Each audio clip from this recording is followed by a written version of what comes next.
السلام علیکم۔ بسم اللہ الرحمن الرحیم۔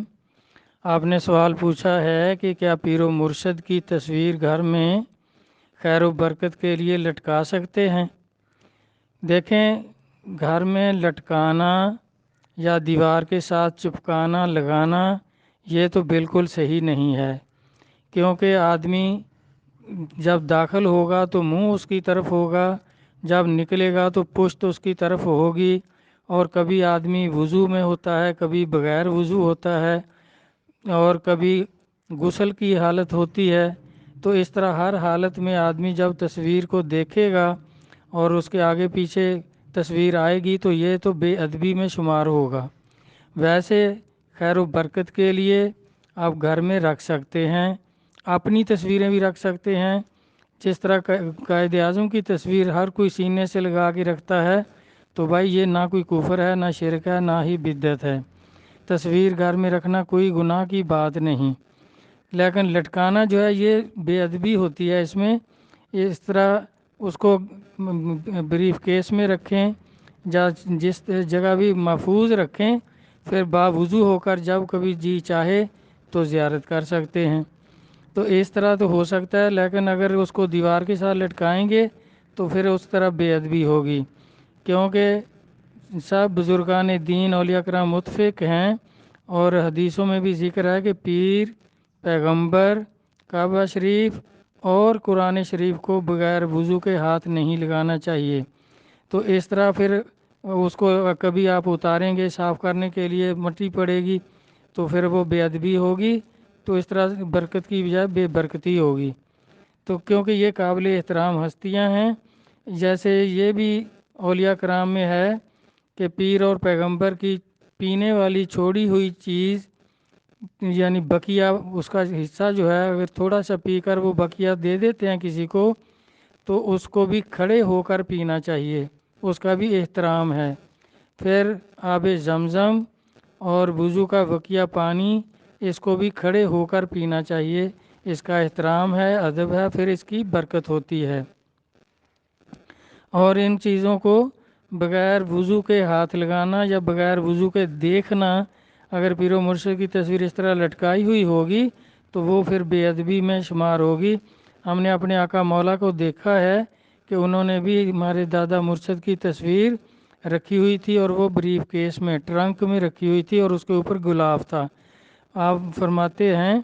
کہ ہم اس کو جب بھی کبھی زیارت کرنا چاہتے ہیں تو پہلے وضو کرتے ہیں، خوشبو لگاتے ہیں، تو پھر زیارت کرتے ہیں،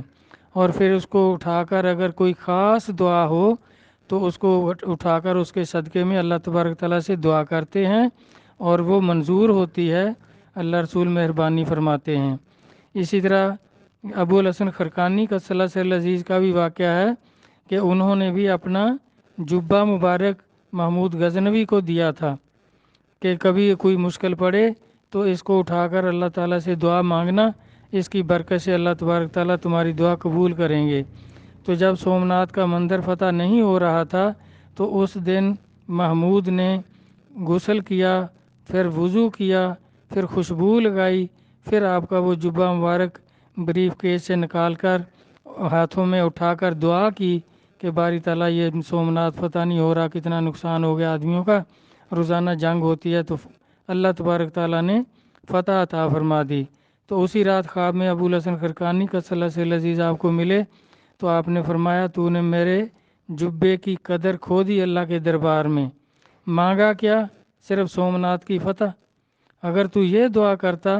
کہ باری تعالیٰ یہ سارا ہندوستان مسلمان ہو جائے، تو صبح سارا ہندوستان کا ہندو آپ کے قدموں میں ہوتا اور مسلمان ہو جاتے۔ تو اس طرح یہ تصویروں سے تبرکات سے برکت حاصل کرنا، لیکن اس کا احترام ضروری ہے،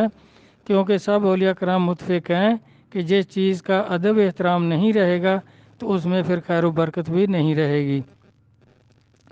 تو تصویر کے بارے میں دیکھو، حدیث پاک سے بھی ثابت ہے کہ ام المومنین اماں عائشہ صدیقہ رضی اللہ عنہا کی تصویر جبرائیل علیہ السلام لے کر آئے۔ یہ آپ حدیث کی کتابوں میں دیکھ سکتے ہیں، مشکوٰۃ شریف میں بھی موجود ہے اور کتابوں میں بھی موجود ہے۔ تو آپ نے آ کر عرض کیا کہ اللہ تبارک تعالیٰ کا فرمان ہے، وہ تصویر نبی علیہ السلام کو پیش کی، اور فرمایا کہ اللہ تعالیٰ فرماتے ہیں یہ دنیا اور آخرت میں آپ کی بیوی ہیں۔ تو آپ نے پھر دیکھیں وہ تصویر کیا اس کو کیا کیا تھا، پھینک دیا تھا؟ آپ نے اس تصویر کو باقاعدہ رکھا، گھر میں موجود رہی، تو جبرائیل علیہ السلام بھی آتے رہے اور لے کر ہی خود جبرائیل علیہ السلام آئے ہیں۔ اگر تصویر سے اتنا وہ گھبراتے ہیں رحمت کے فرشتے، تو پھر جبرائیل علیہ السلام تو نہ لے کر آتے، پھر عزرائیل علیہ السلام آتے کہ بھی آپ کو تو ڈر نہیں لگتا، آپ دلیر ہیں، سب کی جان نکال لیتے ہیں، تو یہ تصویر لے کر جاؤ۔ تو اس طرح میرا بھائی یہ اصل میں باتیں کن کی ہیں یہ بھی میں عرض کروں گا۔ پھر آگے دیکھیں، ہرکل بادشاہ روم جو تھا، روم کا بادشاہ، اس کے پاس بھی تصویریں تھیں جو آدم علیہ السلام نے منگوائی تھیں کہ باری تعالیٰ مجھے میری اولاد میں سے جو اعلیٰ اور افضل نبی ہیں ان کی چند کی تصویریں بھیج دیں۔ تو اللہ تبارک تعالیٰ نے وہ تصویریں بھیجیں، تو وہ اس میں نوح علیہ السلام، ابراہیم علیہ السلام، موسیٰ علیہ السلام، عیسیٰ علیہ السلام اور سرکار دو جہاں حضور صلی اللہ علیہ وسلم اور صدیق اکبر رضی اللہ عنہ کی تصویریں تھیں۔ تو اس میں جب صحابہ کرام اسلام کی دعوت دینے وہاں پہنچے تو اس نے بادشاہ نے وہ تصویریں دکھائیں اور ان سے پوچھا کہ آپ ان کو جانتے ہیں؟ تو صحابہ نے انکار کیا کہ ہم تو نہیں جانتے، لیکن جو سرکار کی تصویر جب دکھائی تو صحابہ نے کہا یہ ہمارے نبی ہیں۔ تو اس نے بتایا پھر کہ یہ پہلے جو موٹے جسم کی اور قدآور تصویر ہے وہ نوح علیہ السلام ہیں، اور دوسری جو غصے والی تصویر ہے اور سڈول جسم ہے وہ موسیٰ علیہ السلام ہے، اور یہ سماٹ جسم کے لمبے قد کے جو تصویر ہے وہ ابراہیم علیہ السلام ہے، اور جن کے گیسو دراز ہیں اور ایسے جیسے پانی ٹپک رہا ہو تو یہ عیسیٰ علیہ السلام ہیں، اور آخری تصویر جو دکھائی وہ صدیق اکبر رضی اللہ عنہ اور نبی علیہ الصلوۃ والسلام دونوں کی اکٹھی تصویر تھی، اور صدیق اکبر کھڑے تھے اور نبی علیہ الصلوۃ والسلام تشریف فرما تھے۔ تو صحابہ نے کہا کہ یہ ہمارے نبی ہیں جو بیٹھے ہیں۔ تو اس نے پوچھا یہ جو اوپر جھکے ہوئے ہیں، کھڑے ہیں، یہ کون ہے؟ تو صحابہ نے عرض کیا کہ یہ ابوبکر صدیق رضی اللہ عنہ ہیں، یہ حضور کے یار غار ہیں۔ تو اس نے کہا بالکل ٹھیک، ہماری کتابوں میں لکھا ہوا کہ یہ ان کے وزیر ہوں گے۔ تو اس طرح بھائی تصویریں تو ہمیشہ رہی ہیں، ہمیشہ چلتی رہی ہیں، اللہ تبارک تعالیٰ بھیجتے رہے ہیں، تو یہ تو کوئی گناہ نہیں ہے۔ یہ صرف کون ایسے لوگ اعتراض کرتے ہیں جن کے بارے میں نبی علیہ الصلوۃ والسلام نے فرمایا، ابن ماجہ جلد دوم 3993 نمبر حدیث، کہ یہودیوں کے 70 فرقے ہوئے، سارے دوزکی تھے، اور عیسائیوں کے 71 فرقے ہوئے، سارے دوزکی تھے، اور میری امت کے آپ نے 72 فرقے ہوں گے، سارے دوزکی ہوں گے۔ سن تین و سب عین فرقتاً کلہ فی النار، کہ 72 فرقے ہوں گے اور سارے دوزکی ہوں گے، اور ایک جماعت ہوگی جو جنتی ہوگی، وہ اولیاء کرام ہیں۔ تو اس طرح ان دوزکیوں کی باتوں میں نہ جائیں، یہ تو ایسی من گھڑت حدیثیں بنا لیتے ہیں، من گھڑت باتیں کرتے ہیں۔ تو اس طرح بھائی یہ بالکل دیوار پر نہیں لٹکانا چاہیے، ویسے احتراماً ادب کے ساتھ خوشبو لگا کر غلاف دے کر کسی بکسے وغیرہ میں رکھیں، اور جب کبھی جی چاہے تو باوضو ہو کر خوشبو لگا کر اس کی زیارت کریں اور صاف ستھرا رکھیں۔ آگے کتے کے بارے میں ہے کہ دیکھیں اصحاب کہف کا کتا ان کی غار کے منہ میں ہی بیٹھا ہوا تھا، تو کیا اصحاب کہف پر رحمت کا فرشتہ نہیں آتا تھا، ان پر رحمت کا نزول نہیں ہوتا تھا؟ کس قدر وہ بزرگ ہستیاں تھیں، اور کتا بھی ان کے صدقے میں جنتی ہو گیا۔ پھر یہ کیا جنت میں بھی رحمت کا نزول نہیں ہوگا، کیونکہ وہ کتا بھی جنت میں جائے گا، لیکن یہ دوست کی فرقے جہاں یہ نہیں جائیں گے، کیونکہ اگر یہ چلے گئے تو پھر تو رحمت کا نزول نہیں ہوگا۔ اللہ تبارک تعالیٰ کا جدھر غضب ہوتا ہے ادھر یہ مولوی ہوتے ہیں۔ تو اگلا دیکھیں، وہ پھر شکاری کتے کا قرآن پاک میں ذکر ہے کہ کتا پالو، اللہ تبارک تعالیٰ فرماتے ہیں اس کو شکار کرنا سکھاؤ اور پھر اس کا شکار کیا ہوا کھاؤ، اگر وہ بھوکا ہے کچھ کھا بھی لے تو پھر بھی اس کو کھا لینے کا حکم ہے کہ کھا لو، وہ تمہارے لیے جائز ہے، حلال ہے۔ اور اگر کتا آپ نے جو چھوڑا ہے اپنا شکاری کتا،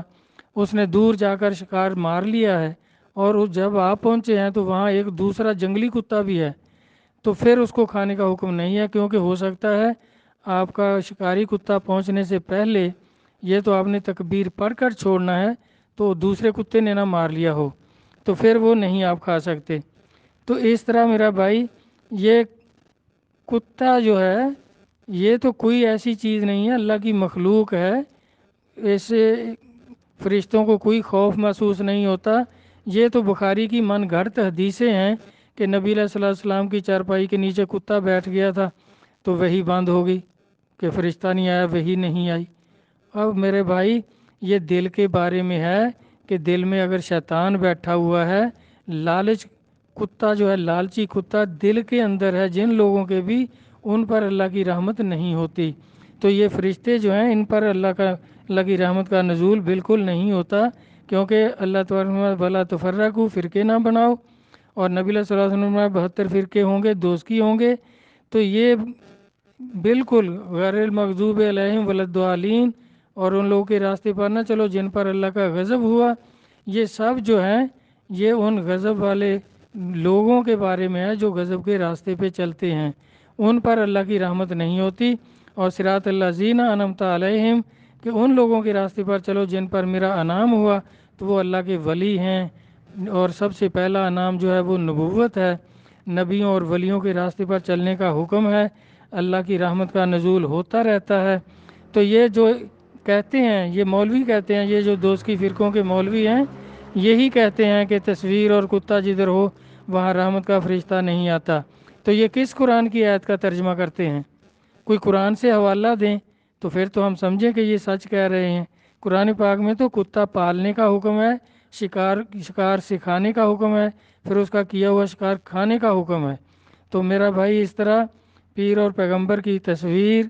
آپ لگا سکتے ہیں، سنت طریقہ ہے، اللہ نے بھیجی تھی اور وہ چلتی ہیں سرکار کے زمانے تک، اور وہ رومیوں کے جو بادشاہ تھا اس کے پاس تھی، وہ صحابہ نے بھی زیارت کی، اور بعد میں بھی سرکار نے نہیں فرمایا کہ جب وہ علاقہ فتح ہو جائیں گے تو ان تصویروں کو جلا دینا،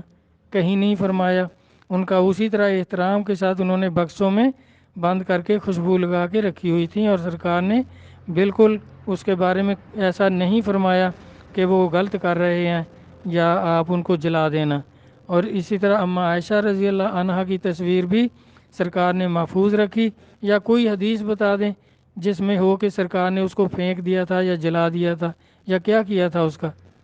تو اس طرح مولویوں کی باتوں پہ نہ جائیں میرا بھائی، جو کچھ اپنے لوگوں میں رائج ہے، جو اولیاء کرام کا طریقہ ہے، اس کے مطابق زندگی گزارو، اللہ رسول مہربانی کریں گے، اور انشاءاللہ رحمت کے نزول بھی ہوں گے، اللہ تعالیٰ خوش بھی ہوں گے، اور اللہ تعالیٰ اسی طرح جس طرح صحابہ کو فرمایا رضی اللہ عنہ و رضو عنہ، تو وہ انعامات اپنی حضور کی امت پر بھی فرماتے رہیں گے۔ اللہ اور اللہ کے رسول اپنے کلام کو سمجھنے کی توفیق عطا فرمائے، آمین۔ اللہ حافظ۔